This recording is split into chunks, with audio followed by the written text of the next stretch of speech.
gets up. Seems to me there was a long count. I don't know. Can he survive the third round? Wow. Richard Steele steps in. Hearns goes through the ropes. What a turnaround. It's over. Iran Barkley has upset Thomas Hearns here in the third round. In the middle of the last century, with the beginning of the era of television, boxing acquired the status of the most popular martial art in the world.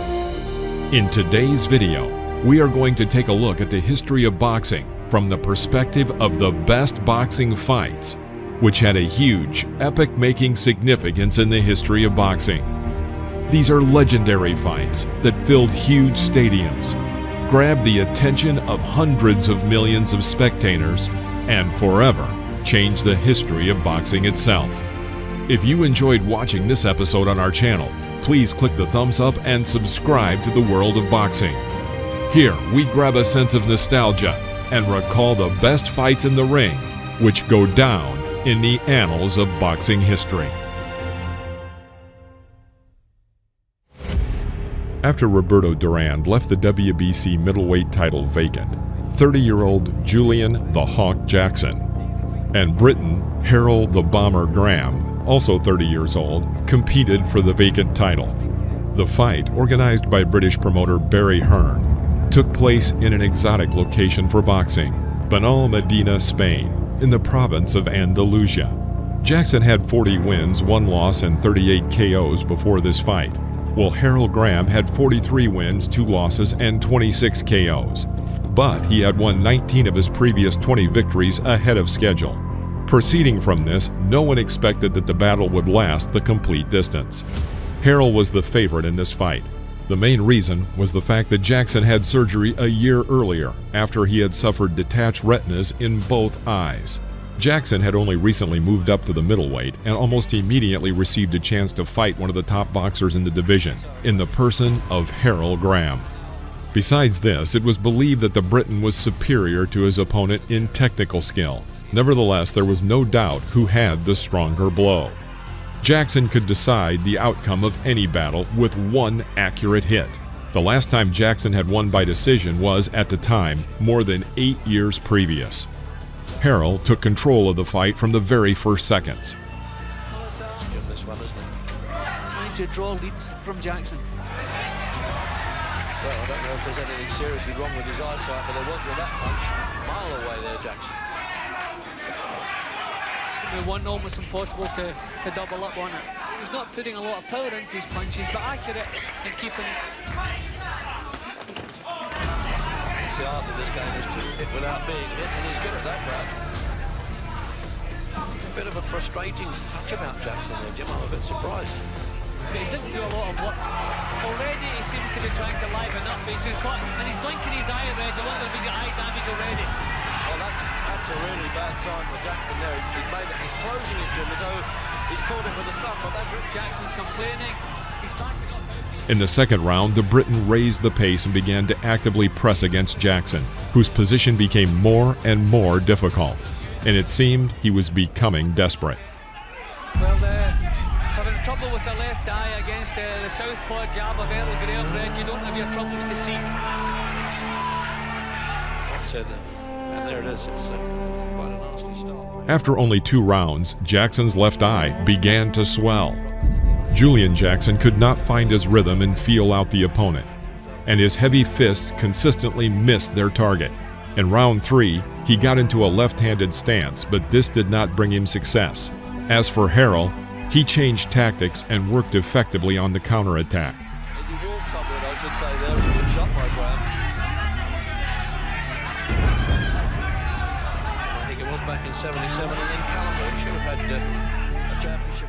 In the intervals between rounds 3 and 4, the doctor, having inspected Jackson, said that Julian had only 1 round left, and after that, the fight would be stopped because the doctor did not want to risk the boxer's eyesight. At the beginning of the 4th round, Jackson threw himself into the fight, and Harold, who felt like the master of the ring, casually threw his wounded opponent onto the canvas. But no matter what difficult situation Julian Jackson was in, he needed only 1 accurate blow to change the outcome of the fight. At that moment, Harrell, who was only 2 minutes away from the title, mistakenly went on the attack with an open chin. Jackson delivered his game-changing blow. Determining the severity of the knockout was never Joe Cortez's forte, and instead of calling for the doctor, he kept counting to 10. In other fights, Harold Graham had been knocked down, but in general, he was never considered a fighter with a weak chin. However, in this fight, he was opposed by a boxer who was one of the most powerful punchers in boxing history. Harrell underestimated the opponent's power and was negligent in his defense against an opponent who punishes such mistakes in the most severe way. This is one of the most brutal knockouts in the middleweight championship history. Well, I had no doubt in my mind. Harold Graham caught me some good punch, but I realized that the punches weren't as effective as I thought they would have been. You know, he stunned me a few times, but I had my faculties together, and I was just waiting for that opportunity. When I landed my shot, you know, he moved pretty well, and believe me, he surprised me when he stood in the middle of the ring. I expected him to move, so he threw me off, you know, and it took me a while to really get my things together. But we weren't just viewing the fight through British eyes. I would think most people around ringside here would have had you 3 rounds down when you landed that vital punch. Oh, definitely. I knew I was behind, you know, I knew, but I kept on him. I kept the pressure on him, and I knew sometime in the ring or in the fight, I would have got my shot off. Well, we all wondered if you still had the power as a middleweight, and I think if you look down here now, you'll be able to see that you pack a fair old dig, Julian. No one's ever done that to him before. I knew that. Woo, that was a beauty.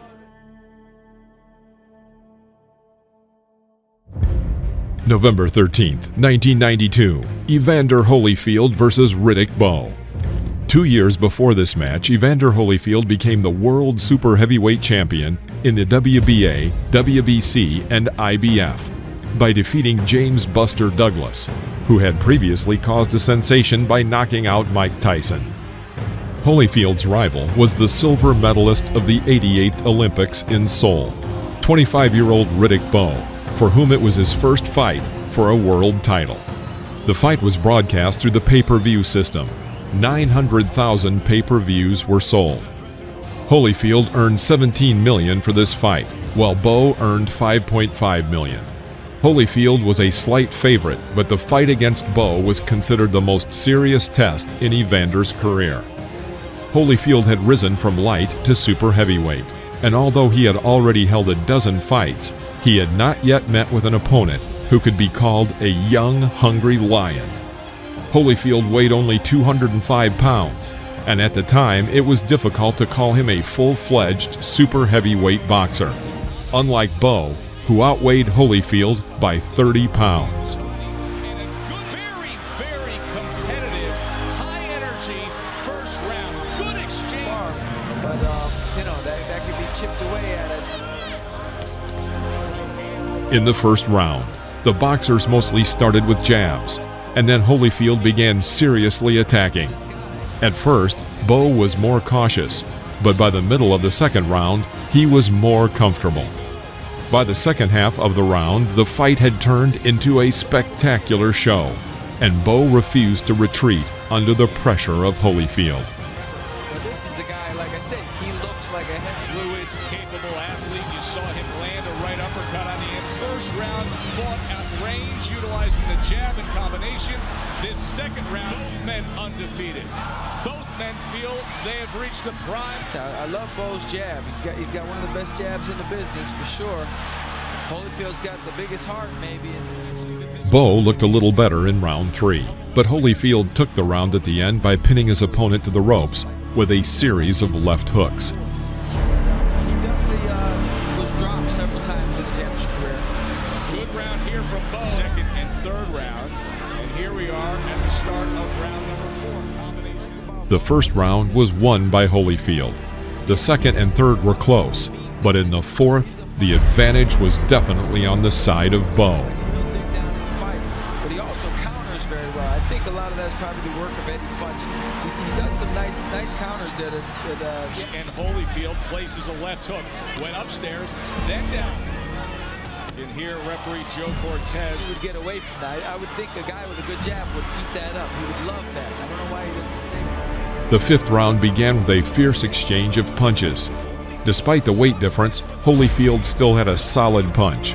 But at this stage of the fight, both boxers still had energy left. Holyfield's striking power did not seem to give Riddick Bowe any serious problems. Starting from the second round, the pace of the fight was very intense for a match in the super heavyweight division. And this pace continued through the sixth round, in which Holyfield kept pressing, but Bowe hit more often.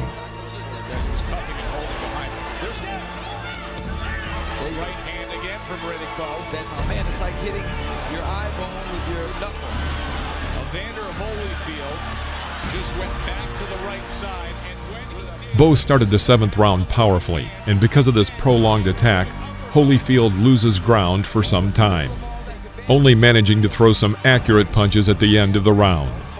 However, Bowe looked better, and he takes the lead in the fight. In the eighth round, Holyfield did not look so helpless, but the level of activity on his part was lower than necessary to win the round with confidence. Heavyweight champion Evander Holyfield. Remember Lennox Lewis defeated him in the 88 Olympic finals. Ran his and so far tonight, so both men in this round bothered by an eye. And now Bowe comes back. That big. I mean, that's a very nice. In the next round, Holyfield was no more active, but Riddick Bowe takes a breather, and Holyfield ended up taking the round with only a small advantage. The whole fight was spectacular and exciting, but what happened in the 10th round overshadowed everything else. Bowe shakes Evander with a powerful uppercut, in which Holyfield can barely keep on his feet, having difficulty withstanding the fierce attack from Bowe. Riddick Bowe is trying to finish the heavyweight champion of the world, and he's got all the time to get it done. He should give himself some room. There you go, straight right hands, dig the body, there you go. Wow, what an explosion! How is Holyfield? But Holyfield would not have been the champion unless he possessed outstanding courage and tenacity. He did his best. The protracting striking drained Bowe's strength and let Holyfield dominate the second half of the round. Evander Holyfield on the attack! He landed a good by Bowe, and all of a sudden Holyfield looks fresh. He lands a straight right hand and a good left hook. He's up on his toes. How is this the same round? Landing good shots, very good shots. Good uppercut from Holy. Left hook, right hand. What a round! What a round! This round became the round of the year and is one of the most outstanding rounds in super heavyweight history.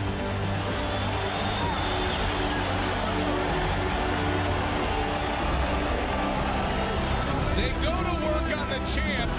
They went to work on each other. That was the 11th round crossed a milestone for Bowe, as it was his first 11th round in his career. Moreover, the previous round had drained Bowe of much of his energy. Evander starts the 11th better, but misses an incoming left hook, from which it takes some time to recover. Bowe scores the knockdown here early in round number 11. Can he close the show? He should dig the body too, sneak those body shots. And although he gets back into the fight, he loses the round with a score of 10-8. In the final round, he only needs a knockout to retain his world titles. At the same time, I think Riddick probably can't believe that Evander's trading punches with him at this point. Against the undisputed heavyweight champion. On the 6 rounds. Now seemingly 3 minutes away. For him to come out with everything he has to defend this time, the Thriller in Manila. People that were there describe they're getting hurt, they're coming back. 3 jabs to the midsection. And in that round, Holyfield looked much better. But Riddick Bowe wins by unanimous decision and becomes the new heavyweight champion of the world. The CompuBox hitting statistics showed that the boxers were equal when it came to accuracy, but that Riddick Bowe was more active. 117, the 110 for the winner by unanimous decision and new heavyweight champion of the world, Riddick Big Daddy Bowe! Immediately after the fight, Riddick Bowe had a lively dialogue with Lennox Lewis, who had defeated him ahead of schedule in the '88 Olympics. Lewis promised to knock out Bowe again, but though they spoke about a fight, Lewis and Bowe never met in the professional ring. I'm not afraid of you, Lennox, and we gonna get it on. I owe you one. Okay. You're not the man I thought you were. You lied on me. I thought we was cool. Yo, bring it on, man. Yeah, I'm gonna bring it. I'm gonna bring it. You ain't said nothing but a word. Brother Rodder was afraid of you. I'm gonna knock you out. You was a chump. You ain't gonna knock nothing out, Bob. I'm gonna knock you out. You ain't gonna knock nothing out. You know I'm gonna knock you out. nothing out. Why you know it? Do it then. Do it then. You ain't do shit. I ain't know from what my feet. You're the champion. You had help from the rest. He's You had help. Well, knock me out. Knock me out there, Bob. You ain't nothing to me. Well, watch your mouth, son. Hey, look, man, watch your mouth. You ain't nothing to me. After being knocked out by Marvin Hagler, Thomas Hearns returned to the first middleweight division and defended his WBC title 4 times. 9 months after that, he became the world champion 3 divisions higher in the semi-heavyweight. Then the Hitman returned to the middleweight and won the vacant title in the WBC. His first defense of the middleweight title was against the 28-year-old Iran Barkley, who had tried to win the WBA middleweight belt a year earlier but lost by decision to Sumbu Kalambe. At the time of the fight with Hearns, Barkley was a little-known boxer, but the fight was broadcast on pay-per-view because Hearns was a real superstar. He was the first boxer in history to become world champion in 4 different weight classes. The Hitman entered the fight as a 4-to-1 favorite and also received the lion's share of the $1.5 million royalties, while Barkley received $250,000. Although for Hearns it was not his largest fee, for Barkley this was the largest payout in his career so far.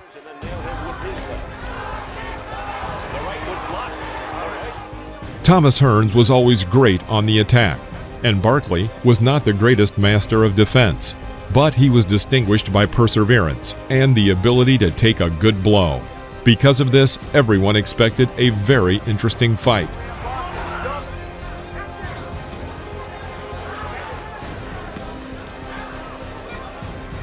The first 2 rounds went to Hearns, during which Barkley created only one dangerous moment, and he was already bleeding from his mouth and a cut had formed above his left eye. At the beginning of the 3rd round, Iran rushed Hearns, who did not take such pressure for long. He again seized control and launched a salvo of blows into Barkley's torso. Down with the left hook. Good time the eye is open again.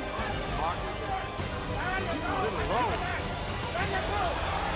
Going straight to the body by Him out. Good jab, set up, hook to the body. And there it is again. Emmanuel Stewart.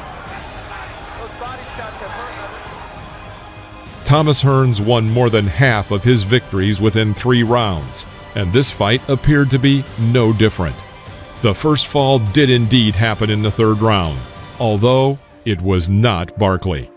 Stunned by the merciless attacks from Hearns, Barkley threw out a right hook, which accurately landed on Hearns' chin.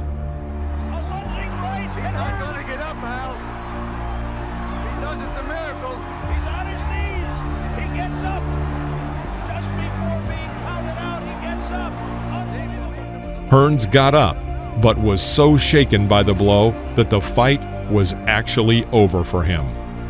Barkley then easily finished off his opponent. The fight became the upset of the year and brought Iran Barkley his first championship title, which he would defend against Roberto Duran in the next fight.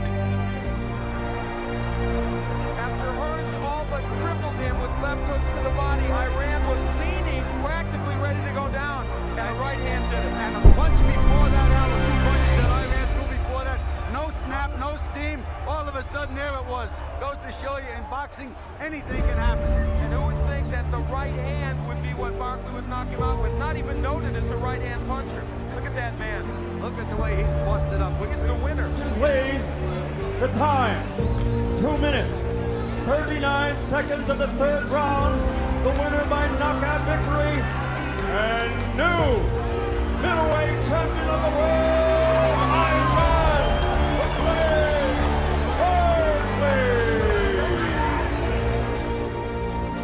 We hope you enjoyed this video. If you did, please press the like button and leave your comments. Don't forget to subscribe to the channel so you won't miss any interesting videos. Take care, and we'll see you next time.